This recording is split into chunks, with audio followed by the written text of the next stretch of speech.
എല്ലാവർക്കും നമസ്കാരം. ബയോഗ്യാസ് ഉൽപ്പാദനത്തിന് ഏതൊക്കെ ടൈപ്പിലുള്ള മലിനജലം ഉപയോഗിക്കാൻ കഴിയും?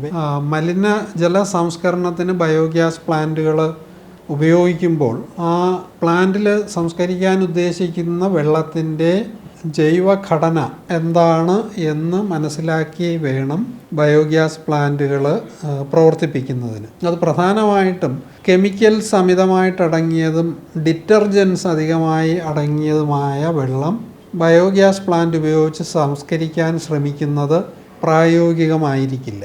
പ്രധാനമായും ബയോഗ്യാസ് പ്ലാന്റുകൾ ഉപയോഗിച്ച് സംസ്കരിക്കാവുന്നത് ജൈവ അവശിഷ്ടങ്ങൾ അടങ്ങിയ മലിനജലമാണ്. അത് ഞാനൊരു വീഡിയോയിൽ എക്സ്പ്ലെയിൻ ചെയ്തിരുന്നു, എങ്കിലും ഒന്നുകൂടെ അത് റിപ്പീറ്റ് ചെയ്യുകയാണ്. വ്യവസായശാലകൾ, വിവിധ തരത്തിലുള്ള ഫാക്ടറികൾ, അങ്ങനെയുള്ള സ്ഥലങ്ങളിൽ നിന്നും ജൈവ വേസ്റ്റ് വാട്ടർ, ജൈവാംശം അടങ്ങിയ വേസ്റ്റ് വാട്ടർ, സ്ലാട്ടർ ഹൗസ്, മത്സ്യ മാർക്കറ്റുകൾ, ഇത്തരം സ്ഥലങ്ങളിൽ നിന്നെല്ലാം വരുന്ന മലിനജലം എന്ന് പറഞ്ഞാൽ ജൈവാംശം അടങ്ങിയതാണ്. ഇത് സംസ്കരണത്തിന് ബയോഗ്യാസ് പ്ലാന്റുകൾ ഉപയോഗിക്കാവുന്നതാണ്. ഇത് കൂടാതെ സുവേജ് ലൈന്, ഡ്രെയിനേജ് ലൈനിൽ വരുന്ന ഡ്രെയിനേജ് വേസ്റ്റ് വാട്ടർ സംസ്കരിക്കുന്നതിനും അതിൻ്റെ ഒരു പ്രിലിമിനറി പ്രാഥമിക സംസ്കരണത്തിനും അതിലുള്ള സോളിഡ്സിൽ നിന്നും ബയോഗ്യാസ് ഉൽപ്പാദനത്തിനും ബയോഗ്യാസ് പ്ലാന്റുകൾ ഉപയോഗിക്കാവുന്നതാണ്. അപ്പോൾ പ്രധാനമായിട്ട് പരിഗണിക്കേണ്ട ഒരു കാര്യമാണ്, ബയോഗ്യാസ് പ്ലാന്റുകൾ ജൈവ മലിനജല സംസ്കരണത്തിന് ഉപയോഗിക്കുമ്പോൾ സംസ്കരണത്തിനായി ലഭിക്കുന്ന ജലം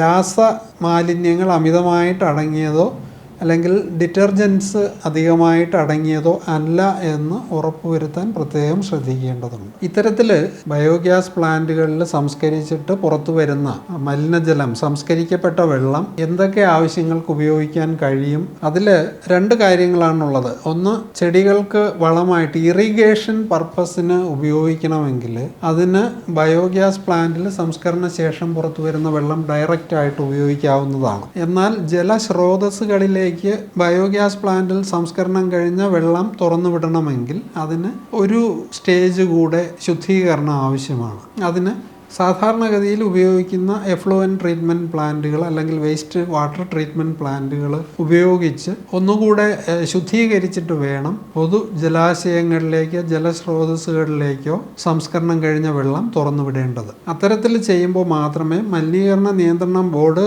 നിഷ്കർഷിക്കുന്ന നിലവാരത്തിലുള്ള ജലം പുറത്തേക്ക് ഒഴുക്കിവിടാൻ സാധിക്കുകയുള്ളൂ. അതല്ല ജൈവവളമായിട്ടോ ചെടികൾ നനയ്ക്കുന്നതിനോ ഒക്കെ ഉപയോഗിക്കണമെങ്കിൽ ബയോഗ്യാസ് പ്ലാന്റിൽ സംസ്കരണം കഴിഞ്ഞ വെള്ളം തന്നെ ഡയറക്റ്റ് ആയിട്ട് ഉപയോഗിക്കാം. അതല്ല എങ്കിൽ ഒരു ഫർദർ ട്രീറ്റ്മെൻറ്റ് കൂടെ ചെയ്ത് പൊതു ജലാശയങ്ങളിലേക്കോ ജലസ്രോതസ്സുകളിലേക്കോ ഒക്കെ ഒഴുകി വിടുന്നതായിരിക്കും ഏറ്റവും നല്ലത്. സാധാരണഗതിയിൽ ജൈവ മലിനജല സംസ്കരണത്തിന് ബയോഗ്യാസ് പ്ലാന്റുകൾ ഉപയോഗിക്കുമ്പോൾ കൂടുതൽ ദിവസം ജൈവ മലിനജലം സംഭരിച്ച് നിർത്തുന്നതിനുള്ള സ്പേസ് ആവശ്യമാണ്. അതായത് പ്ലാന്റ് സ്ഥാപിക്കുന്നതിനുള്ള സ്പേസ് അധികമായിട്ട് ആവശ്യമാണ്. ഞാൻ ഈ എക്സ്പ്ലെയിൻ ചെയ്യുന്നത് ഏറ്റവും ചെലവ് കുറഞ്ഞ രീതിയിൽ മലിനജല സംസ്കരണം എങ്ങനെ സാധ്യമാക്കാമെന്നാണ്. അതല്ലാതെ UASB, അതായത് upflow anaerobic sludge blanket, UASB പ്രിൻസിപ്പിളിൽ വർക്ക് ചെയ്യുന്ന മലിനജല സംസ്കരണ ഡൈജസ്റ്ററുകൾ ലഭ്യമാണ്. അതിന് നിരന്തരമായിട്ട് മലിനജലം അതിലേക്ക് പമ്പ് ചെയ്യുന്നതിനും മറ്റുമുള്ള പമ്പുകളും അനുബന്ധ ഉപകരണങ്ങളുമൊക്കെ UASB റിയാക്ടറുകൾ പ്രവർത്തിപ്പിക്കുന്നതിന് ആവശ്യമാണ്. അതല്ലാതെ വളരെ ലളിതമായ വിധത്തിൽ ജൈവ മലിനജലത്തിൽ നിന്നും ബയോഗ്യാസ് ഉൽപ്പാദനത്തിനുള്ള ലഗൂൺ ഡൈജസ്റ്ററുകൾ സ്ഥാപിക്കുമ്പോൾ താരതമ്യേന നിർമ്മാണത്തിന് സ്ഥലം കൂടുതൽ ആവശ്യമാണ് എന്നുള്ളതാണ് ജൈവ മലിനജലത്തിൽ നിന്നും ബയോഗ്യാസ് ഉൽപ്പാദനത്തിന് ഉള്ള പ്ലാന്റുകൾ സ്ഥാപിക്കുമ്പോൾ ഉള്ള ഒരു പരിമിതി. ഇതിനെക്കുറിച്ച് കൂടുതൽ എന്തെങ്കിലും കാര്യങ്ങൾ അറിയണമെന്നുണ്ടെങ്കിൽ നിങ്ങൾക്ക് ബയോടെക്കുമായിട്ട് കോൺടാക്റ്റ് ചെയ്യാവുന്നതാണ്. Thank you.